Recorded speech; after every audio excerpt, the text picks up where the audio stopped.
दो ग्रुपों के दरमियान लड़ाई होती है, जो ऑलरेडी उनके दरमियान कोई चपलिश चल रही थी। वो एक अली मोबाइल शॉप पे दोनों ग्रुप इकट्ठे होते हैं, तो उसमें उनके दरमियान लड़ाई होती है। तो इसमें जो एक ग्रुप का लड़का है शफकत, जो ऑलरेडी रिकॉर्ड याफ्ता था, उसने बाकी जो जिन लोगों से इनकी लड़ाई हो रही थी, नुमान वगैरह, उनके ऊपर तेज़ाब फेंक दिया।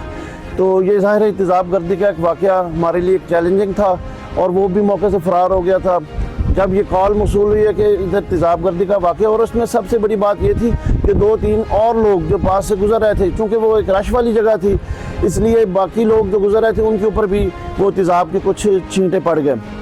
तो इस वजह से ये एक बहुत ही चैलेंजिंग सूरत हाल थी हमारे लिए। गिरफ्तारी के लिए टीमें तश्कील दी और उसको विदिन 2 आवर्स हमने एप्रीहेंड कर लिया, और अल्हम्दुलिल्लाह इस वक्त वो पुलिस की कस्टडी में है, और जो उसके जो बाकी साथी हैं उनकी गिरफ्तारी के लिए छापे मारे जा रहे हैं। जो एक लोगों में खौफ की फ़िज़ा फैल गई थी कि जी यहाँ पे तेज़ाब गर्दी का वाक़या हो गया है, हमारी इस कोशिश से, इस काविश से एक तो मुल्ज़िम अपने काफ़िर किरदार तक पहुँचेगा, और लोगों में ये अमन और तहफ़्फ़ुज़ का एक एहसास पैदा हुआ है।